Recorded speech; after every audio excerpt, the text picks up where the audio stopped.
Welcome to LOA Today. I'm Walt Thiessen. I've been doing this podcast since September of 2012, and boy, are my lips tired. This is your daily dose of happy. We are so happy you decided to join us today. And we hope that you're having a beautiful day like we are here. We just learned from each other, my guest and I just learned that we live one state away from each other, and we didn't know it. So we're comparing notes about living in the Northeast. But hey, wherever you are in the world, we hope you're enjoying today. Hereabouts, we're experiencing some very warm weather, but hey, it's nice after the cold winter. You know, when you have warm weather, you just kind of say, okay, it's here. This is good. I like this. And I'm going to double check to see if that's true with my guest. I mean, I'm making an assumption here. I might be wrong, but we'll find out. Anyway, his name is Peter George. Peter had an interesting experience growing up. He had a lisp. Well, I'm not sure if interesting is the right word. He had a challenging experience. Let's put it that way. And it actually became a foundation. How many times have we heard stories like this? It became a foundation for what he turned his career into. And we're going to hear that story. So, Peter, first of all, thank you for joining us on the show today. How you doing? I'm doing great, Walt. Thanks for having me. Glad to have you here. And I mean, when I first saw your profile and what your storyline was all about, that was the thought that went through my mind. Like, it's always a story of somebody who went through some sort of really difficult challenge. It affected them in a big way. And then they turned it around and turned it into a joy in some ways. I mean, that's often a hard thing to say, but they turned it into something amazing. And it sounds like you did the same thing. Yeah, I grew up with both a lisp and a stutter. And well, okay, so you had both going. And the last thing I ever wanted to do was communicate with people. Yes, I'm sure. Family, friends, but not in school or other places. And as time went by, they subsided. I had help when I was young. I had therapy, and they subsided. By the time I hit, I don't know, high school or just before that, they were all but gone. I still hear them. I still hear the lisp. I still hear the stutter every so often. You do? Oh, okay. Yeah. Hopefully the stutter more often than the lisp, but hopefully the stutter doesn't come up while we're chatting. I promise. Usually when I speak about certain topics, and we won't be talking about that anyway. So. Okay. Well, I won't be keeping score, so you're safe. Don't worry about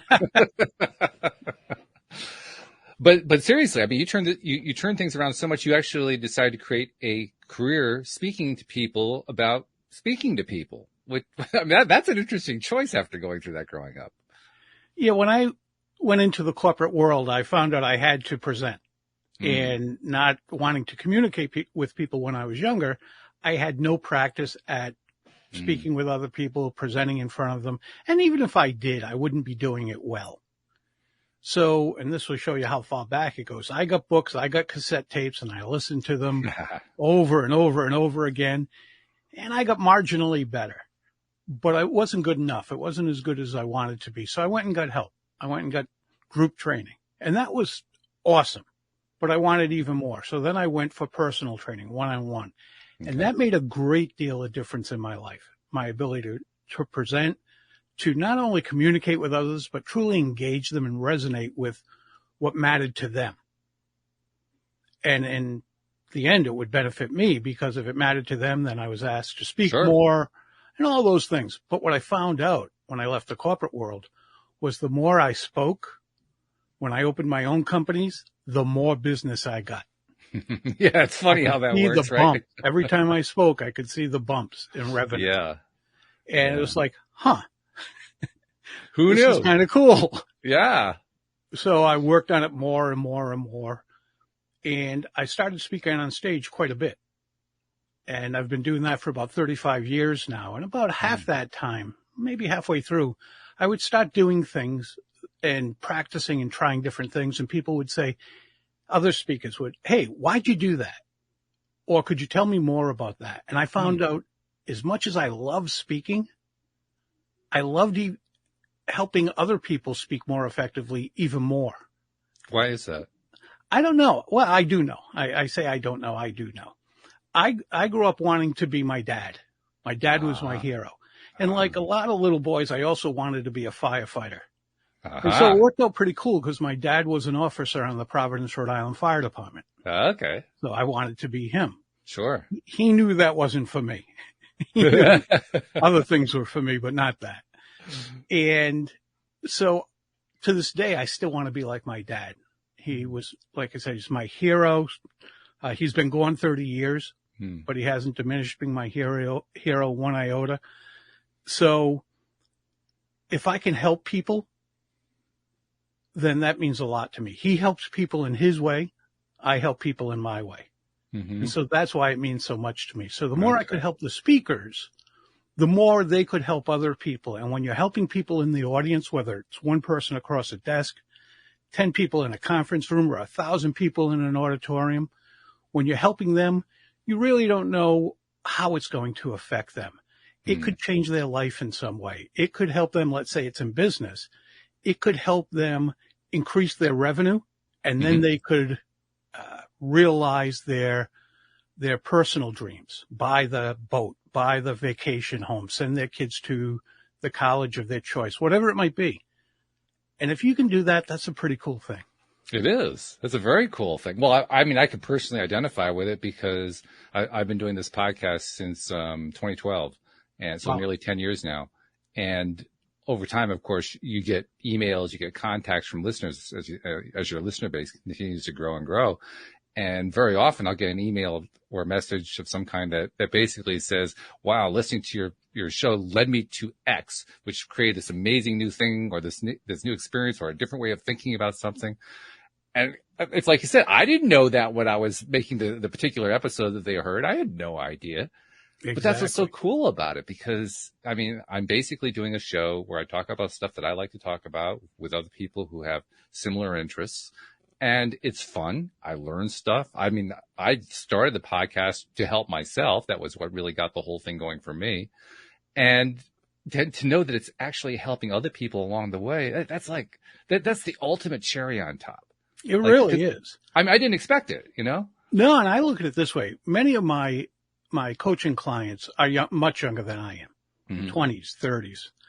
And I'll never see the height of their careers. I won't be around that long. However, I do know I'm seeing a transformation in them now that will set up the height of their careers. So even though I won't see that, I'm seeing the foundation for it now. Yeah, well, that's an advantage that you get as a coach, because you're working directly one-on-one with somebody, and you get to know them. You get to know what their issues are, what their hopes and dreams are, where they're suffering, where they're having trouble getting through. Well, there's a form of stutter right there. I just put the wrong word in there. But suffering with what's going on, and they're struggling because they're stuck on stuff, and you help them get past the stuck stuff, and you can see the progress as you're working with them. It's a different thing from doing a podcast, but I've had a number of people on the show who are life coaches or therapists or, various kinds of coaching practitioners. And for them, it's always the same thing. There's a tremendous thrill in helping people and knowing that you're helping them, because you can see it. You can see the progress as you're talking with them, as you're working with them. Exactly. That's fabulous. It's fascinating. It really is. It's fascinating, and it's fulfilling. And right? I have the honor of doing that. I mean, to have that honor given to you, to see someone transform and help them achieve something that they're struggling to achieve, and go from struggling to striving and then achieving it, it's pretty cool. It is. It's really cool. So as you've been doing this, first of all, when you started doing this, did you really expect it was going to turn to a career very early, or did you kind of stumble into it as you went along? I mean, I kind of get the impression that it was a very smooth curve, but that's just because of the way profiles are written. It's actually more likely that you went through bumps and crazy things happened along the way, and then all of a sudden you were presented with this other opportunity, and the opportunity said, well, you could try doing this. Oh, I hadn't thought of that. I mean, how did the path go, I guess, is what I'm asking. Well, I did start, when I left the corporate world, I started a company, and it was a publishing company, which the phenomenal part about that is I didn't know the first thing about publishing. Not the first thing at all. This was 1990, where computers as we truly know them today were just coming out. Yeah. I think the first computer I bought then for the company had 4 megabytes of memory. Right. And everything had to be done of any size on external drives, SideQuest drives and the like. Yeah. All that being said, I started a company not knowing what I was doing. I had a wife of 3 months who's very intelligent, extremely logical. And I called her from the road. I was out in the Midwest doing something, and I called her from the road from Ohio, back when the phone had to be attached to the car. So yes. the car would help act as an antenna, Right. and you had your little antenna on back. And I picked up the phone. I said, you know what? I'm going to start a publishing company. And she said, what the bleep do you know about publishing? And I said, nothing. Absolutely nothing. I don't even know how to turn on a computer. But this is something I want to do. And I know it'll probably fail, but I want to do it anyway. And my wife didn't divorce me or leave me after only 3 months, which I'm very surprised. We're still together 31 years later, best friends. And the joke is, which truly isn't a joke, it took 3 years to get me to leave her corporate position to come work for me. And then I worked for her for the next 12. Really? Interesting. So yeah, she really ran the company day to day. And we built it into a leader in our niche, and sold that in 2005. Wow. Congratulations. So while this was happening, I was doing all the speaking for the company. And that's where that came from. And then when we sold that company, it was like, well, what am I going to do with the rest of my life? And, I wasn't sure. And my wife said, you love helping people. So I kind of did it on the side without really exposing it a lot. And that was kind of cool. And then other things came along and I did those, but I always stuck with this. And that's all I'm doing now. It's just speaking and coaching. That's fabulous. I'm getting too old to keep doing the other things. Well, too old or just not interested. That's what I find. As the years go on, I get to the point where okay, yeah, I could do that, but no thanks. Not interested. Not my thing. I'd rather go do the things that I enjoy doing. Exactly. Exactly. And I love this. I mean, I absolutely love this. When you left, well, first of all, when you sold the company that you guys had built up, and obviously it had been successful enough that you could sell it and do well off of the sales. So you were in a good place, in that sense. But like you said, you were trying to figure out where you were going to go next. You kind of said, well, okay, I'm going to help people. Like your wife suggested, I'm going to try to do something to help people. But did it actually come into your mind that you were going to help them with speaking? 'Cause the reason I think about that question is, I mean, your story is that you started off with speaking challenges as you were growing up. You kind of you were kind of forced into speaking through developing your company. And then you get out and then all of a sudden you choose speaking. I mean, it's an interesting timeline, if you see what I mean, because you had challenge and then you had challenge. You said, okay, I'm going to keep doing that. I don't know if it was making up for all the years of not wanting to communicate with people or what I found out when I went for the group training. What someone took me aside, one of the instructors took me aside and said, he knew my background. And he said, what you've been doing is studying communication all these years, but you've been studying how to avoid it. However, to study how to avoid it, you're still studying it. True. He said, and a lot of this is coming naturally for you. And that's when I believe I really started to say, well, I'm not learning this just to learn it because I need to for in the corporate situation. I'm learning this now because I love it. So something had changed, something had shifted in your mindset. It really did. He had a lot to do with it. And, it's funny. We think of, hey, I got over the fear of speaking or communicating with people, not the fear of speaking, but the fear of communicating with people. And therefore I'm all set. I can talk. Well, then I'm a speaker. And I found out that's not true. It's a craft that you have to learn and hone and continue to develop, just like a singer does or an athlete does. We can all run to some degree, but we're not competing in the Olympics or anywhere close. That's what it is. Most people, well, I can speak. So therefore, I had someone tell me once, if you don't mind a little anecdote. No, love anecdotes. Stories. I was at a conference. Don't be afraid to include stories. We love stories. It's perfectly fine. I was at a conference once and it was the first day and I'm in line getting a team and everybody else is getting coffee and the like. And this guy standing to my right says, and I have no idea. I've never seen the man before in my life, says to me, I don't need you. Okay. And I looked and went, excuse me? And he said, I don't need you. I'm like, well, you have me at a loss. I have no idea what you're talking about. He said, I read on your name tag that you're a public speaking coach. I said, yes, I am. He said, I don't need you. I said, that's great. He goes, yep, I know what I'm talking about. I've got the guts to get up in front of people. I'm all set. And I said, that's perfectly good. I'd love to watch you speak sometime. And then I went and found my seat. But what I was thinking in the back of my head is he truly believes this. And for all I know, he's a fabulous speaker. But most of us aren't with some training. This God-given speaker thing is really a fallacy. Most of us are trained in one way or another. So I was thinking, I used to work for a Japanese company when I was in the corporate industry, and I learned a few words here and there. And the Japanese have a word for when you know what you want to say and you have the guts to get up and do it, to say it in front of other people. Okay. Do you know what that word is, Walt? I do not. Karaoke. No, so how good? Really? I had no idea. Yeah. Well, I'm being a little facetious here, but you think about it. Karaoke is getting up to sing what you know and having the guts to get up in front of the audience and do it. And that's what it is when we say, well, I know what I'm talking about. I know my business and I have the guts to get up in front of people. That might be true, but you know what a compelling opening is, or how to close on a powerful note, or how to keep people engaged when they want to look at their phones. Do you know all that? Most of us don't. Do we know the value of a story as opposed to an anecdote? All these things across the way. Do we know how to use our bodies? It's called body language for a reason. And quite often our body is saying one thing when our mouth's saying another, and people get confused. And that's when they turn to their phones. So that's learning to speak, and that's being able to speak. Just having the guts to get up there and say what you want to say. It might be compelling. Odds are it's not.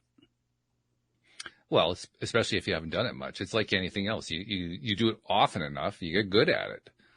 Yeah, if you do, well, what's the old saying? It's not that practice makes perfect. It's perfect practice makes perfect. Not that there is a perfect, and a lot of people do say that. Yeah, will you get more comfortable with it? Public speaking? Yes, you will. But depending on how good you want to get at it, I can't just go skiing 3 days a week during the winter to become an Olympic skier. No. Well, I need training. I suspect you don't want to be an Olympic skier, but if you did want to be an Olympic skier, you wouldn't try to do it just by going out on weekends. Right. You go get that training. Yeah. People know what they're doing. I mean, look at the millions of dollars they spend on these athletes. Oh, yeah. And, so all I'm really trying to impress upon people is getting up and doing it's great. Getting up and doing it so you can serve the audience. That's a different thing. And it's not about us as speakers. We think it is. We're the ones in the limelight, right? We have the spotlight on us. I think metaphorically, they should turn that around. The audience is the one that should have the light on them. They're the ones being enlightened. They're the ones being served. They're the ones being benefited. So as speakers, we often think about us when it's truly about the audience and what they take away and how their life or career or minds or whatever it might be are benefited from what we had to say. Yeah, I think you're right about that, because if you're not actually focused on the audience when you're talking, a couple of things happen. I mean, and I should qualify that a little bit, because you can't totally focus on the audience. That doesn't work really well. You can't totally focus on yourself. That doesn't really work. There has to be a little bit of a balance going on there. But if you don't have any focus on your audience, then what you have to say is not going to be focused. Right. It can't be. It's not possible to focus it if you don't have a focus. If the point of focus is not your audience, then what is it? Exactly. And you have to have a point, and you have to illustrate and support that point, which some people do, some people don't. Joel Schwartzberg wrote a book called Get to the Point. And that's all the book is about getting to the point. And it's a fabulous book, and I recommend it to anybody who wants to speak. Is how to create a point and stick to that point, illustrate and champion that point so the audience benefits. As you were saying all this, I was kind of going through mentally my own mental process as I do a podcast episode. And one of the main things that I do a lot, particularly in an interview context like this one is I ask myself, if I were the audience member, what would I want to ask this person next? And it's a guess, of course. I don't really know what any of the Right. audience members want, but I try to put myself in that place. And if I'm sitting in the audience, what do I want to know next? What's the most important thing? And I find that when I do that, that's how I maintain my sense of contact with an audience that I don't even see. I mean, as a public speaker, you actually get to see your audience, which I think is fabulous, right? I'm talking here on a podcast and my audience writes to me a few days later. I mean, that's how much interaction I get with the audience. So it's not quite the same thing, but nevertheless, I try to treat it like I did have that live audience there. And there's always like a few people listening live. We have a couple of people listening live right now. So I'm still talking to them, but even so, I can't see them. Right. Not like not like you can when you're standing in front of an audience at a podium. You can actually see the people.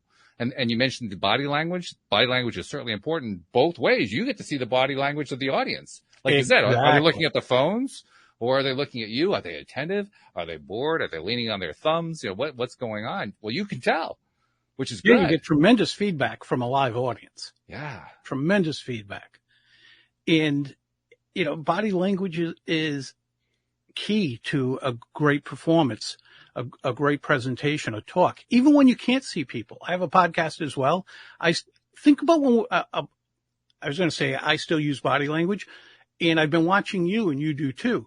But think of when you're on the phone.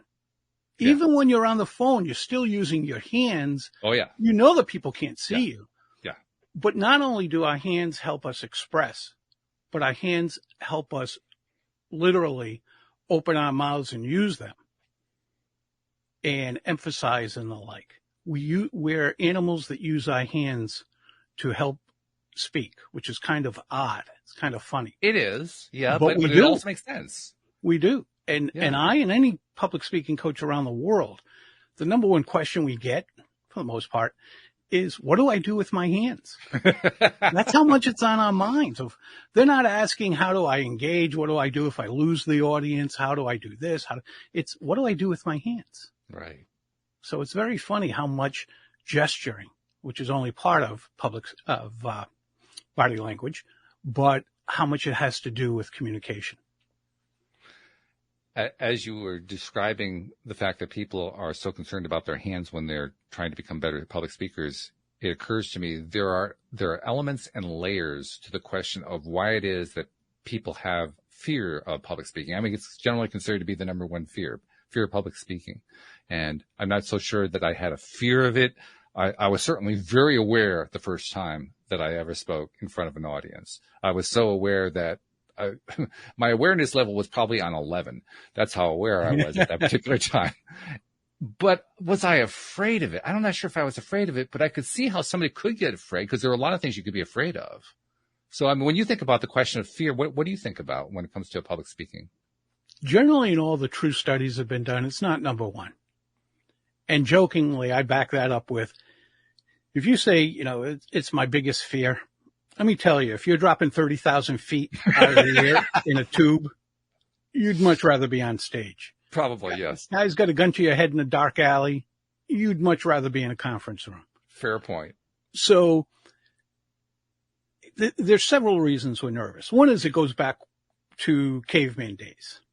So we're talking hundreds of thousands of years.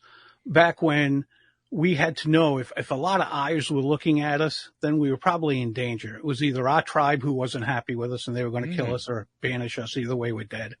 It was another tribe, which means they killed everybody else and I'm the last one. Or it's wild animals and I'm dinner. A lot of eyes looking at us didn't suit us well. So it's the fight or flight that's still in our brains, our primal brains. But even more recently, what did your parents and your teachers say to you? Many of us heard, don't speak to strangers. Don't speak while the adults are speaking. Yep. Don't talk this way. Don't talk that way. Don't do this. So we have that in our heads. And then we're never told the right way to do things. It's not like we're brought up in school and saying, here's how you present. They just say, come up and read this. And now we're fearful of our friends making fun of us. And that sticks with us. So we have all this layering, as you put it so well, of why we get nervous about public speaking. I don't think we fear it because fear is fearing danger. Public speaking isn't dangerous. It can be embarrassing. And I've done everything you can do on stage to be embarrassed. It can be embarrassing. We're afraid what people are thinking of us, especially our peers, even more so than our superiors. What they're thinking of us, we could make a mistake. We could forget what we're going to say, all these things. And if you think about it, Walt, what do we say? What if I screw up? What if I forget what I'm going to say? What if I make a mistake? What if they laugh at me? What if me, I? Again, we're putting all the focus on ourselves. Mm-hmm. And if we turn that around and make it about the audience, we take that weight off our shoulders to some degree, maybe To some some of it degree, semantics, Mhm. but to some degree we take that off. And now we have the ability to put that focus where it belongs. So if I wouldn't even want to go up on stage if I kept thinking, what if this happens to me? What if I do this? Yeah. Like I said, you can't come up with a scenario other than tripping and falling on stage. It's the one thing I haven't done. And a close friend of mine who's been speaking for just as long at even higher levels has. Oh, wow. And, but just about everything else has happened. Mm.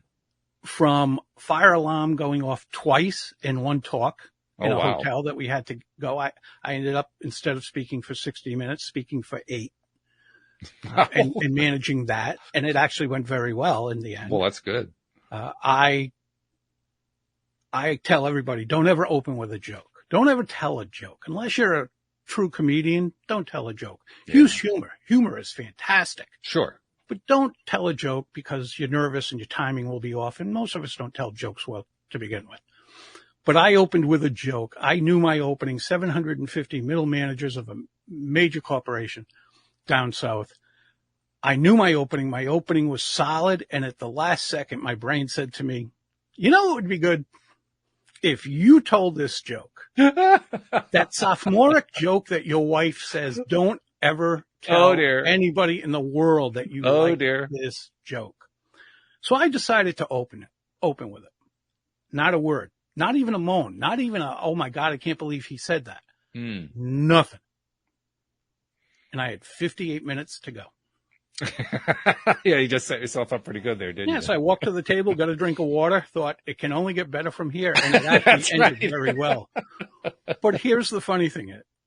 That, which I was dying 1,000 deaths when it happened, one of my favorite stories now. Yeah. The time I was with my zipper down. So you talk about, that's the thing you never want to happen, right? Like really, if that's the biggest thing that happens to you in life, you're pretty lucky. But I had a dark blue suit on with a white shirt showing behind the zipper. And as one of the conference attendees said to me later, we're not third graders. It's not all that big a deal. But he said to me later, Peter, with that dark suit on, every time you turned a certain way and your zipper opened, the fly opened more. And that white shirt was there. It looked like a beacon shining in the night. That's all you could look at. So that was the bad part, was that's all you could look at. People weren't paying attention to what I was saying when that beacon would show, the white shirt. So yeah, again, they become your favorite stories later on. Yeah, that's true. That's true. That's the way humor works, isn't it? Humor usually plays off of the stuff that's the most uncomfortable. It's never off of the really nice and easy, joyous stuff. No, and who do we, when we tease our friends, what's it about? It's never the good stuff. It's the uncomfortable stuff. Exactly. And I highly doubt you're going to say, hey, Peter, tell me that time where it went perfect. That's not a fun story. First of all, it's never happened. It's not perfect, but that's just not a fun story. Where it went bad are the fun stories, and they're the learning and teachable moments. Yeah, that's true. That's where we learn the most. It is true. I do think there's actually value in telling the good stories. I think there's a lot of value in that. Well, you can tell what you did well, Well, more than that, it's one of the things that I like to talk about here on the show. The importance not only of telling the good stories to others, but telling them to yourself. Oh, that's huge. Yeah, because we're like the world's worst critics of ourselves. I mean, my favorite way of saying it lately is if we treated our best friends the way we treated ourselves, we wouldn't have best friends. I mean, it's really, that's true. We're really rough on ourselves, so it's important to tell good stories to ourselves. It's important to feed our minds with all the most wonderful stories we can tell, because we need to have the wonderful stories coming into our minds. You're right. No, you're right. When I'm preparing to go out on stage, and I'll be doing that next week. I'll be speaking at a conference.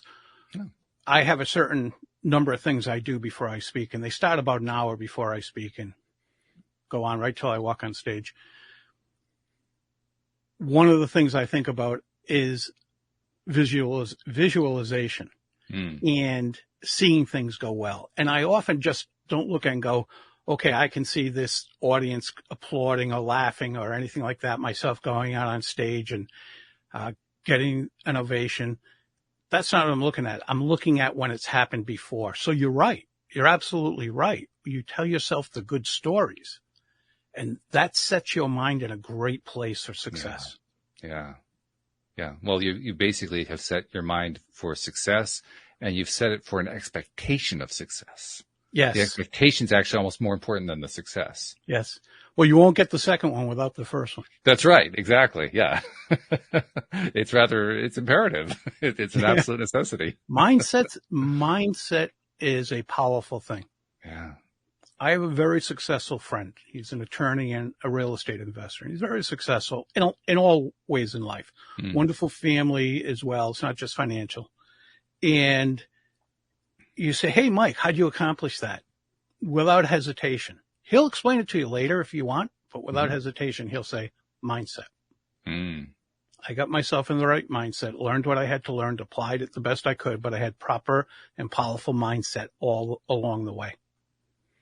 And mindset is something that it's kind of like any other skill you're trying to learn. It takes some doing. You have to study. It's good to have a mentor. It's good to have teachers to teach it to you. That's been my direct experience doing this podcast, because I've had wonderful teachers come onto the show to be my guests. And boy, have I learned a lot. It's been wonderful.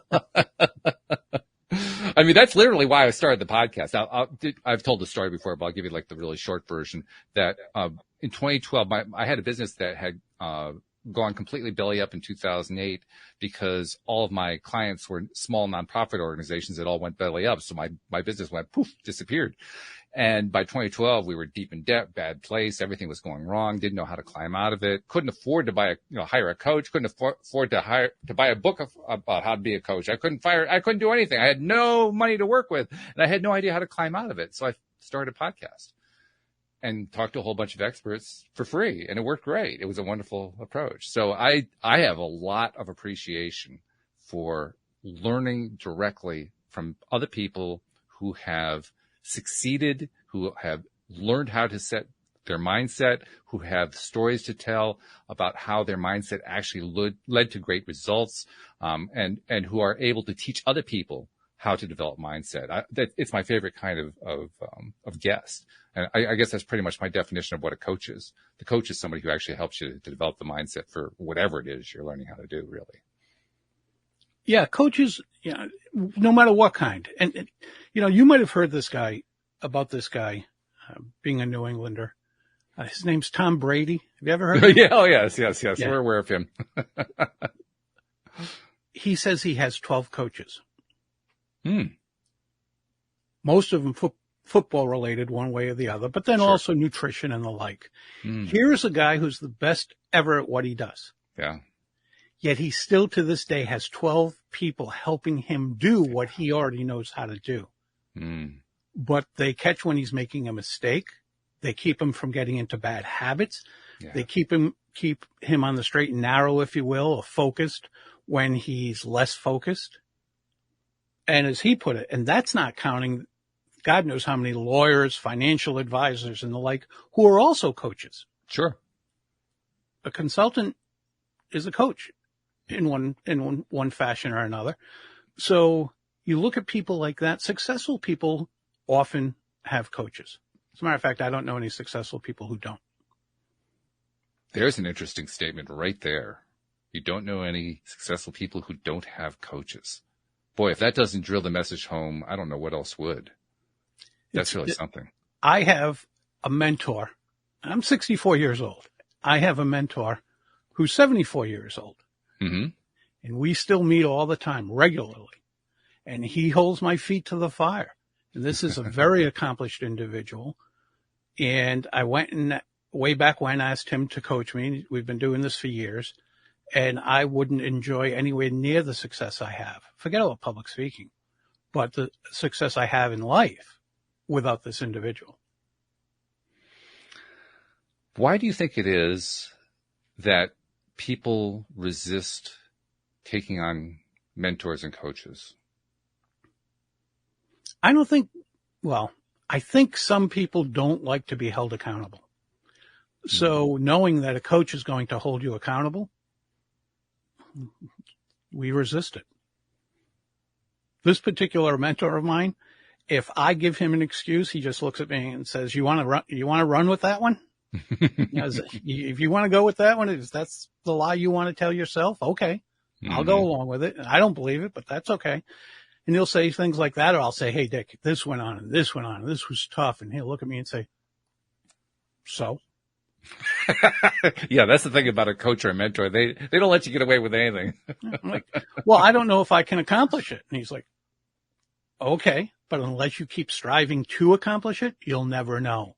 And he'll help me do it. But when I give him excuses or reasons, when I'm giving him real reasons, Dick, this isn't an excuse. This is a solid reason. He's like, oh, okay, this is just a better lie. So,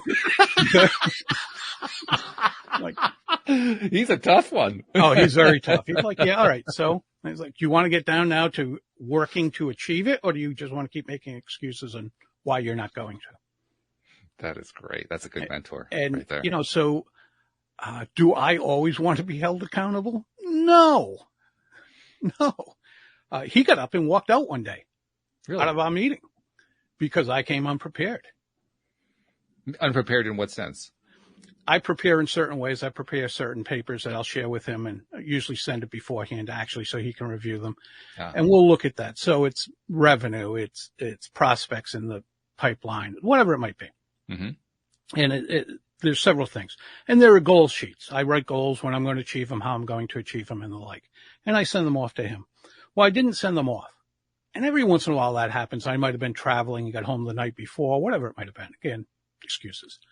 Because his point is, why didn't you just get up 20 minutes earlier and print them before you, or whatever. So anyway, I showed up and I had nothing. I didn't send him anything before, and I wasn't traveling. I had no reason to do it other than I hadn't prepped. And he said, and this is a good friend too. And he looked right at me. He said, this is a huge disrespect of my time. Ooh. And he got up and he walked out. Wow. And he looked at me. He goes, we're still friends, but you got to tell me if you still want to work together. Which was the real point. Mm-hmm. Yeah, it really was. I mean, yes, it was the disrespect of his time, but that wasn't the real point. The real point, it was, weren't you just wasting your own time? Yep. So I went to my wife's office. I didn't go back to mine. I went to my wife's office, and this is what just happened with Dick. And she said, you lose him, you've lost a lot. And I'm like, yep. So, yeah, he's, like I said, those two people, and we have, my wife and I have a financial advisor and the like, but between my wife and this guy, Dick, they are solid coaches for me. They are probably more responsible for my success than I am. Yeah, I've heard that story quite often, told in a variety of different ways. Different perspectives, of course, will express things in different ways, but it all amounts to the same thing, that the people who have experienced the most success are the ones who found people who had experienced the most success and decided to learn from them. Yeah. And I'm fortunate to be married to one of them. She's like I said, she's my best friend. She's a tremendous business person. Probably better than I am. That ticks me off to no end.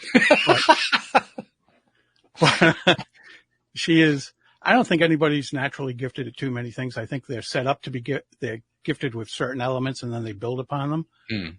But if there's anybody who could be naturally gifted with a business mind, it's her. Wow. Yeah, that's pretty powerful. Yeah. Well, actually, now that I think about it, it actually describes my relationship with my wife, because my wife started a business of helping people with their gardening service and maintenance back in 2002. And she was the gardener. I was the one who had business experience. And that merger of the two skill sets worked beautifully. Nice. There are lots of people who start off wanting to be gardeners and wanting to turn it into a business, and they're usually able to get clients for themselves, and that's about as far as they can go. They can't actually turn it into a business that scales upward because they don't have the business skills that go along with it. Right. Yeah. It's really important to have that kind of merger of talents in order to make things work. Yeah. Yeah, I'm very fortunate. And it's wonderful. You're also appreciative. Yeah, they both tell me I have to be. Yeah, but seriously, you are appreciative. I really am. Yeah, I am. Yeah. I'm just making a joke, but yes, Yeah. I am. Oh, I'd be lost without either one of them. Well, also because the reason I emphasize this is appreciation. I have actually learned this from the people who have been on the show, that appreciation is really the highest, it's higher than love. It is the highest emotional state. It is the highest living state, highest vibrational state is the way we often describe it. And in that space of being a high vibrational state, I have also learned through direct experience that the more appreciation that I express and the more appreciation that others express, the more that I experience good things and the more that others experience good things. There's a direct correlation. The more that you appreciate, the more good things happen. So when I see you, and you're very appreciative. I mean, it's clearly you're appreciative of your mentors, your coaches, the people you've worked with along the way. That appreciation goes a long way. It's not just a thank you. It's a life pattern that creates a momentum of its own, I think. And in creating that momentum, it helps to build your success, helps to build your life, your abundance, if you will. It builds everything continuously, I think. That's a great way to look at it. I've never looked at it quite that way, but I appreciate that. You're welcome. Appreciation. I appreciate that. But there you go. Yeah. I really do. It's a great way. I think it's really true. I think that if any of us want to accomplish more with our lives, just starting with appreciation is probably the strongest thing we can do. Even if we don't have a mentor, even if we don't have a business, even if we don't have prospects for whatever it is we're trying to accomplish. Maybe we're trying to find that perfect love of our life. Maybe we don't have any prospects there. Maybe we're trying to improve our health. We don't have any prospects there. Maybe we wanted to have a business, but we don't have any prospects there. We're stuck in a job working for Pepsi someplace. But if we can start with appreciation, all of a sudden the doors start to open. Because, I mean, who wants to talk with somebody who isn't appreciative? Somebody who complains all the time, always bitching and moaning, like, oh, God, this damn job, and I can't believe the supervisor put me on the shift again, and, all that kind of stuff. Who wants to work with that person? But the person who, talking about the exact same situation, says, wow, I really appreciate my supervisor. He gave me actually five more hours of work this week than he gave me last week. That's an entirely different attitude about the exact same situation. Right. And that change in attitude opens doors that you can't even tell that the doors are opening until after they're opened. Isn't a lot of life how you look at it? Yeah, it is. It is. I mean, when I was 8, I got hit by a car and I wasn't supposed to make the night. Ooh, wow. I had 7 broken bones, including a fractured skull. Oh, God. Internal bleeding in my gut, internal bleeding in my left knee. Wow. I was a mess. And they brought in the aunts and uncles. My cousins were too young because they were my age, but my aunts and uncles to say goodbye. Wow. I mean, I was not supposed to make the night. I look back and go, that was one of the best things that's ever happened to me. And I was in a bed, then a wheelchair, and then on crutches for a year. Mm-hmm. And, no 8-year-old goes, oh, I have a second chance at life. No 8-year-old says that, believe me. And by the time you're a person to start thinking about that, 30s, 40s, 50s, whatever it might be, it seems like a dream that it actually happened. So I don't know if there's any real connection. But logically, I do know I was given a second chance. And for whatever reason, I pulled through. And that even furthered my resolve to help people, to be like my dad. How so? In what way did it further your resolve? Because, again, well, it was kind of funny. My dad was off that day, the way firefighters work, and this was a street over from where we lived, and someone ran and got my father, and it was he and 2 other firefighters, the 2 in the rescue, who put me in the rescue and took me. So he was with me all the way. He never left my side. My mother got there a little later to the hospital, and he never left my side. And then he took a couple of weeks off from the fire station to be with me. And my mom was there every day too. And they were best friends till he passed away. So it just made me look even then at my father helping people. And I did look at, I highly doubt it was when I was 8 years old, but I was still a kid when I started to look at it, is he was one of the 3 guys who helped me. I got to feel, not just see, how he helped people. Yeah, I wouldn't underrate that. I would say that actually probably was a major deal, even as an 8-year-old, because I mean, let's be honest, kids are basically more aware than adults are. They aren't necessarily, they aren't at a place yet where they have learned to direct their lives the way they want to direct their lives. I mean, that's part of what they're in the process of learning. Yeah, they have open minds.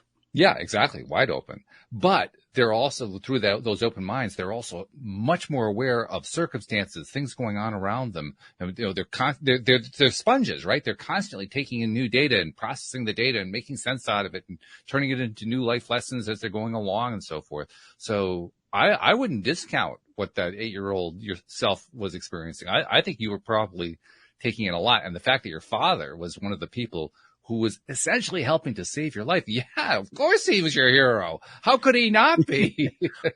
The funny thing there, Walt, is anytime I would pester my father, he'd always say, "Go play in traffic." No, and I thought goodness. After getting hit by a car and being expected to die, that he would never say that again. Once I was off those crutches, you started saying it again. Oh, go play in traffic. So, but still, that was a very seminal moment for you, and yeah, I'm sure that really played a big role in terms of your own personal development later on. It certainly explains to me why it is that your father was such a hero. I mean, not that reason was needed in order to understand it, because clearly there are other factors as well. Yeah, but that just, I mean, yes, of course, he had to be a hero after that. Not that anybody else can see it, but you can. Wrong way. His helmet that's one of his helmets over there. Oh, is it? Oh, okay. Yeah. I have all his helmets, but that one actually saved his life. Oh, really? That's an old fashioned helmet, the metal ones and all. Yeah. And right. You can see where it's all bent and yeah. A roof and ceiling caved in on him while he was in a building, in a house. Mm-hmm. And that one saved his life. So that's why that one's there. So we, as we so often do, we have gone off on a tangent, but this is a good tangent. This is a really, really good tangent. So I'm glad we did it.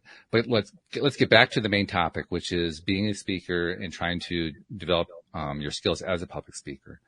With this, I kind of consider what we talk about here as being a foundation for understanding that topic better. Because I think all of what we've talked about has played a major role in one way or another, certainly in your life and in the lives of other people that you help. But as you think about people who come to you looking to improve their ability to be public speakers, because that's why they're coming to you. They know you're the expert in that field. When you think about the people who are reaching out to you for the first time, I imagine that certain patterns come to your mind. Certain things that you've seen over and over again in the people who do ask for help. What are some of those patterns? It's funny. I'll start with the one that's not a big one. A lot of people think, oh, you're a public speaking coach. First thing they think of is fear of speaking. Mm-hmm. And that's a small part of my business. I generally don't get people calling me saying I have a fear of public speaking. Mm-hmm. They are calling, depending on what they're trying to accomplish. If they want to be a professional speaker, then it's to really hone their craft. Mm. A lot of those people I've gone this far, now I have to get better.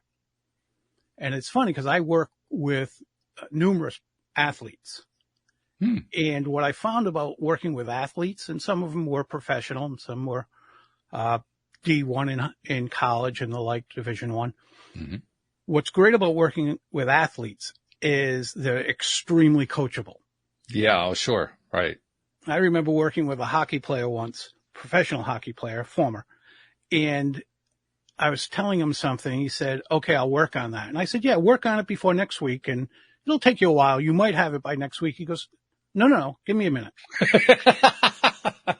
And I said, no, you're not going to change that in your mind. You're going to keep doing what you were doing.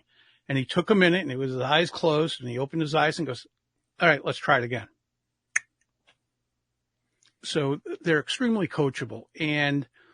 But so you have people like that who say, I just want to up my game. I want to be as good mm-hmm. as I could possibly be. And then there are others who are saying, with a promotion in my business or my company, I now have to present more often. And I'm presenting now in front of the COO or the CEO or the president of the company or whomever it may be.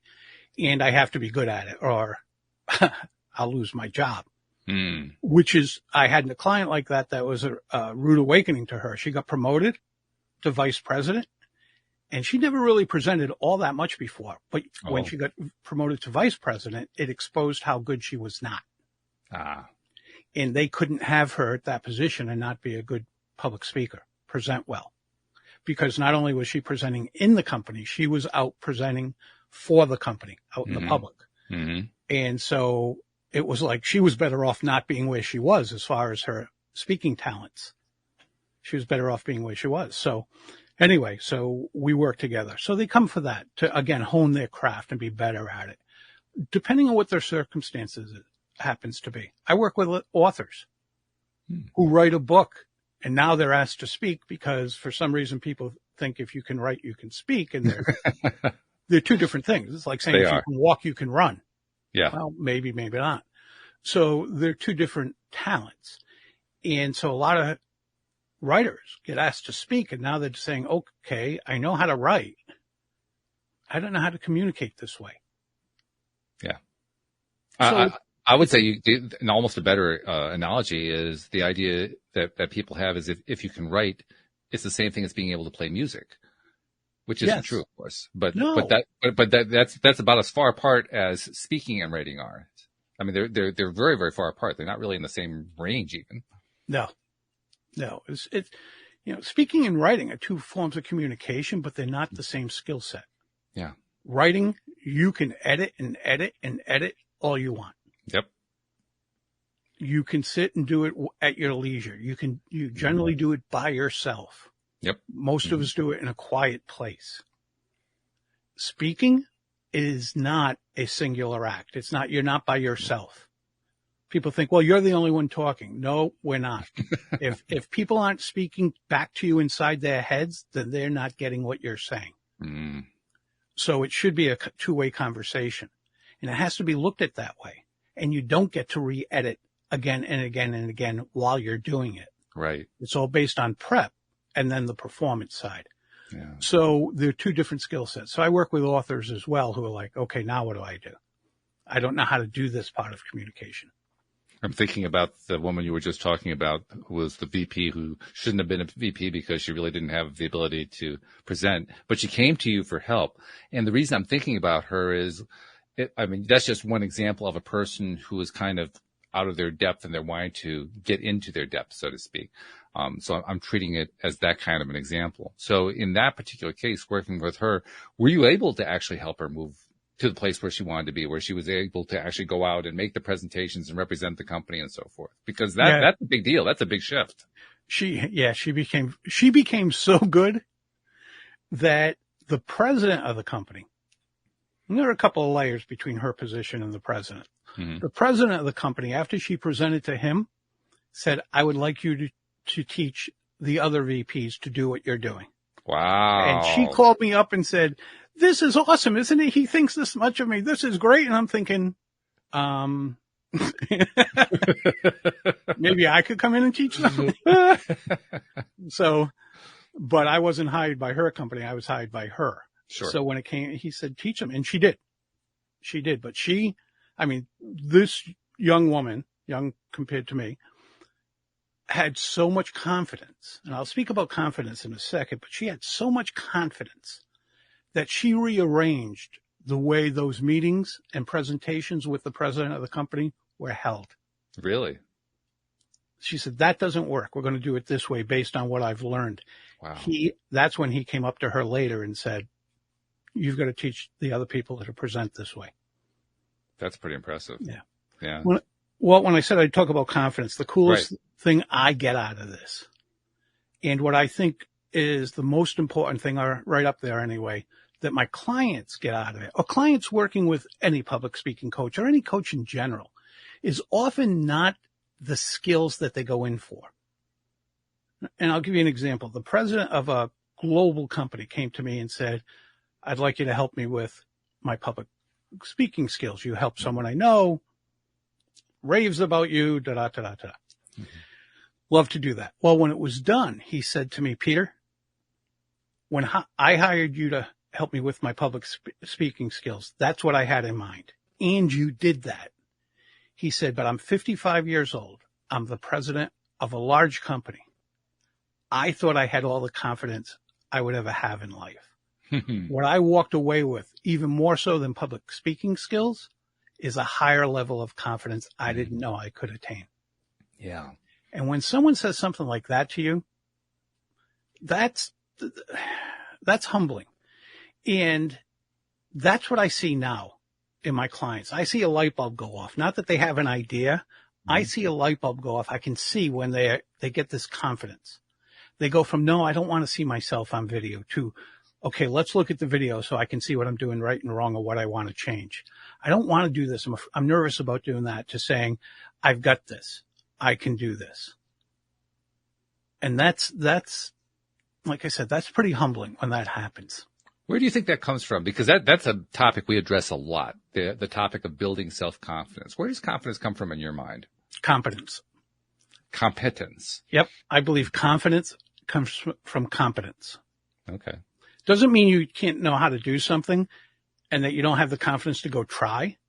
But I think true confidence within comes from competence. When you learn to do something well, you develop that confidence to do it and try other things, because, hey, I'm not a good speaker. I'll never be a good speaker. Oh, look at that. I am, and I have the confidence to do it. Now I have confidence to go do other things that I thought maybe I couldn't do. So that also raises a question too, which is, if it's about competence, well, then you have to be able to develop competence. So where do you get the confidence to develop the competence? Sometimes I'll tell you where it came with me. When I went to work for that large corporation, worldwide corporation, I didn't have the confidence to speak in front of people. And my vice president, who's a great, great guy, said to me, you have no choice. And I tried to find every way out, and I couldn't. I could either lose this wonderful job or get help. And that's when I went to the books and the cassettes, and then much better training with the group training and then one-on-one training. Mm-hmm. And after it was all over, he and I were having a discussion in his office. And I said, thanks so much for helping me get the courage to make that decision. So the last thing I ever wanted to do was communicate with people like that. Mm. And he said, Peter, always remember this. Life is it's easy to make the right decision when you have a gun to your head. Yes, it is. Right? It's very true. I've never forgotten that. So that's where my confidence came from. I didn't have confidence when I went for the training, but I had enough confidence to know that I could at least hold my own for one meeting. I wasn't sure I'd ever go back before I ever went, but I had enough confidence to go in. And I had no choice. And a lot of my clients have no choice. Whether it's they have to get better because someone at work told them they need to, or they have to get better so they can continue to move up the ladder in the corporation, or they know to get more gigs if they're going to make their living as a speaker, they have to be extremely competent. Yeah. So it comes from a place, like a lot of things we do that we're nervous about, it comes from a place of need or high desire. Sometimes a combination of the two. Peter, this has been a wonderful conversation. I've really enjoyed getting to know you and getting to know your whole approach to how you think about not just speaking, but developing life skills. And I just want to thank you for taking the time to share that with our audience today. It's been a real pleasure interviewing you. Before we go, though, I got to get some information from you. Sure. Got to find out, because there could be somebody listening right now who says, I got to talk with this guy. So they got to know how to reach you. How do they reach you? How do they find you? Easiest way to find me is to go to petergeorgepublicspeaking.com. Nice and simple. petergeorgepublicspeaking.com. They can learn about how I help my clients. They can learn about my book that's coming out in June, which is a step-by-step training of how I work with my clients. It brings you right through what you would do if you were working with me personally. My podcast, if it's about me, that website is the hub. What's the name of the book coming out? Name of the book is The Captivating Public Speaker, How to Engage, Impact, and Influence Your Audiences. So that's going to be out in June. I presume that it'll be available at all the usual suspects, Amazon and all the bookstores and all that kind of thing. Yep. Yeah. And I presume is it one of those deals where they can actually order an advanced copy? No. Not yet. Okay. So it's not actually on the shelf, so to speak. No, it's, I might put up on my website the opportunity for advance orders, but actually for people who want to, for a week when it comes out, let me back up here. If they go to my website, they can get on an email list, and that email list also gives you 52 tips for public speaking, one a week. But I'll also announce it there where they can get a free copy. It'll be an ebook, but they can get a free copy for an ebook. I'm going to do that for about a week, like a pre-announcement. Yeah, that sounds great. Okay. Yep, because not everybody, like you said, you were in a position where you couldn't even buy the book. I've been there in life where I couldn't buy the book. So if for the people in that position, if they want a free one or if they just want a free one, period, it'll be there for them. That's great. I love that. It'll be there. That's fabulous. So thank you once again for joining us on the show, for sharing your expertise. We really do appreciate it very much. Walt, it's been a pleasure. And thank you to our podcast listeners everywhere. I appreciate you very much. We'll see you all next time here on LOA Today. Goodbye, everybody.